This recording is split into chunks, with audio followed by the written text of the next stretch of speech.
வணக்கம் and welcome back to பாகிஸ் kitchen மோர்மிலகாய். இன்றைக்கி நம்ம பார்க்க போகிறது கார்லிக் பிரெட் ரெசிபி. இந்த லாக்டவுனில் எல்லாருக்குமே பீட்சா கார்லிக் பிரெட் அதெல்லாம் சாப்பிடணுன்னு ஆசையாக இருக்கும்ல. அதனால் இன்றைக்கி நான் இங்கே சிம்பிளாக ஒரு கார்லிக் பிரெட் வீட்டில் பண்ண ப்ரெட்டை வச்சு பண்ணியிருக்கேன். அதாவது வீட்டிலே பண்ண ப்ரெட்டில், ஹோம்மேட் ப்ரெட்டில். அந்த ப்ரெட் ரெசிபி உங்களுக்கு சீக்கிரமாக நான் அப்லோட் பண்ணுறேன். வாங்க இப்போ இதுக்கு என்னெல்லாம் இன்க்ரீடியன்ஸ் தேவைன்னு பார்க்கலாம். நம்மளோட கார்லிக் பிரெட் பண்ணுறதுக்கு இது வீட்டிலே பண்ண ப்ரெட்டு.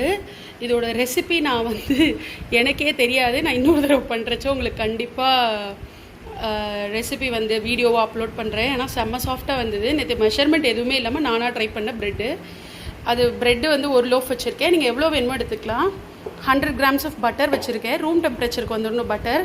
அப்புறம் நான் இன்றைக்கி ப்ராசஸ்டு சீஸ் தான் எடுத்திருக்கேன். ஒரு 4-5 க்யூப் சீஸ் துருவி எடுத்துக்கலாம்.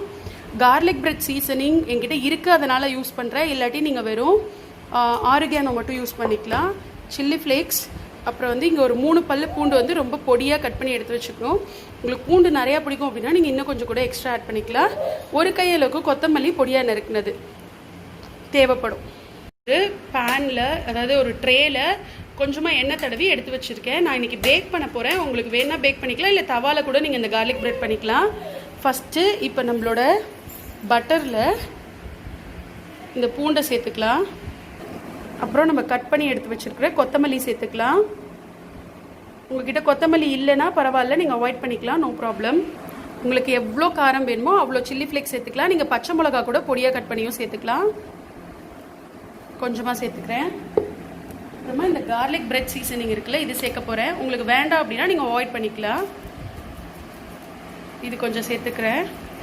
இது ஒரு 1 டீஸ்பூன் அளவுக்கு சேர்த்துருக்கேன். நீங்கள் இதுக்கு பதிலாக ஆரிகானோ 1 டீஸ்பூன் சேர்த்துக்கலாம். இப்போ இதெல்லாம் நல்லா மிக்ஸ் பண்ணிக்கணும். இப்போது இந்த மாதிரி நல்லா மிக்ஸ் பண்ணிவிட்டு ஒரு ஸ்லைஸ் ப்ரெட்லையும் இதை நம்ம நல்லா தடவிக்க போகிறோம். எப்படின்னா இப்படி ஒரு ஸ்லைஸ் ப்ரெட் எடுத்துக்கோங்க. அதில் இந்த பட்டர் மிக்சர் இருக்கு இல்லையா, பட்டர் கார்லிக் மிக்சரை நல்லா தடவிக்கணும். நான் ஒத்த கையில் ஒரு கையில் கேமரா வச்சுருக்கனால நான் ஃபுல்லாக பண்ணிவிட்டு உங்களுக்கு காட்டுறேன். ப்ரெட்டு ஃபுல்லாக படுற மாதிரி தடவிட்டு அதை இந்த பேக்கிங் ட்ரேயில் எடுத்து வச்சுக்கலாம். இதே மாதிரி நம்ம எல்லா ப்ரெட்டும் பண்ணிடலாம்.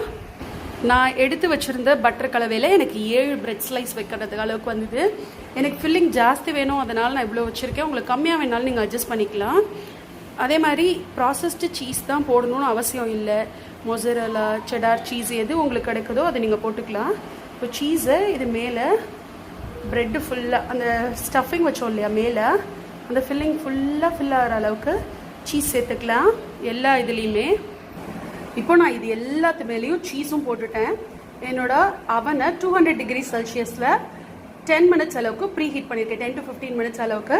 இப்போ இதை உள்ளே வச்சுட்டு நல்ல அந்த சீஸ் உருகுற அளவுக்கு மட்டும், சீஸ் லைட்டாக ப்ரௌன் ஆகிற அளவுக்கு மட்டும் நம்ம இதை பேக் பண்ணி எடுத்துக்கலாம். உங்ககிட்ட அவன் இல்லை அப்படின்னா நீங்கள் தோசை தவாவில் கொஞ்சமாக அடிப்பக்கம் பட்டர் தடவிட்டு இதை ஒன்றா வச்சுட்டு மேலே லிட்டு போட்டு க்ளோஸ் பண்ணி இதை குக் பண்ணிங்க அப்படின்னா ஒரு 2-3 மினிட்ஸில் உங்களுக்கு சீஸ் உருகிடும். அதை எடுத்துக்கலாம். இப்போ பேக் பண்ணுறதுக்கும் 3 to 5 மினிட்ஸ் தான் டைம் ஆகும், அதுக்கு மேலே ஆகாது.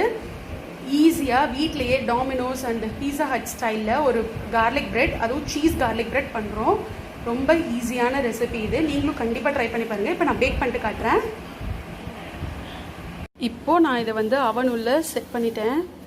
செட் பண்ணிவிட்டு 200 டிகிரி செல்சியஸில் ஒரு 5 மினிட்ஸ் அளவுக்கு, 3 to 5 மினிட்ஸ் தான் ஆகும். ஜஸ்ட் அந்த எல்லா சீஸும் மெல்ட் ஆகி கலர் வரும், அவ்வளோதான். நம்மளோட கார்லிக் பிரெட் ரெடி ஆகிடும். இது நான் பேக் ஆனோன்னு உங்களுக்கு காட்டுறேன்.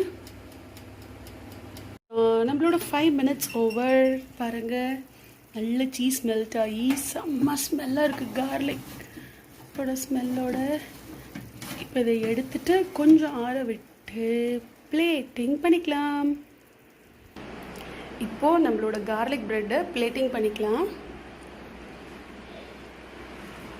அவ்வளோதான். ரொம்ப சிம்பிளாக நம்ம வீட்டிலையே டேஸ்டியாக மாதிரி பண்ணிக்கலாம். நீங்கள் அவனில் தான் பண்ணணுன்னு அவசியம் இல்லை. நீங்கள் உங்களோட நார்மல் தவாலையும் பண்ணிக்கலாம். இதை ஹோப் உங்கள் எல்லாருக்குமே இந்த ரெசிபி வீடியோ பிடிச்சிருக்கும் அப்படின்னு நம்புகிறேன். பிடிச்சிருந்தது அப்படின்னா லைக் பண்ணுங்கள், ஷேர் பண்ணுங்கள், கமெண்ட் பண்ணுங்கள்.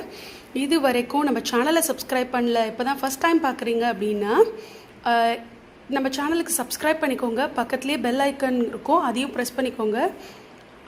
அதில் ஆளுங்கிற ஆப்ஷன் சூஸ் பண்ணிங்கன்னா அடுத்தடுத்த வீடியோஸோட நோட்டிஃபிகேஷன் தெரியும். இதே மாதிரி ஒரு இன்ட்ரெஸ்டிங்கான வீடியோவில் சந்திக்கலாம். டாடா, பை பை. நான் இன்னைக்கு அதை வந்து கெட்சப் அண்ட் மயோ கம்பைன் பண்ணி ஒரு டிப்பாக யூஸ் பண்ணி அதோட சர்வ் பண்ணுறேன். நீங்கள் என்ன டிப் வேணாலும் தொட்டுக்கலாம், இல்லை அப்படியேவும் சாப்பிட்லாம். அது சூப்பராக இருக்கும்.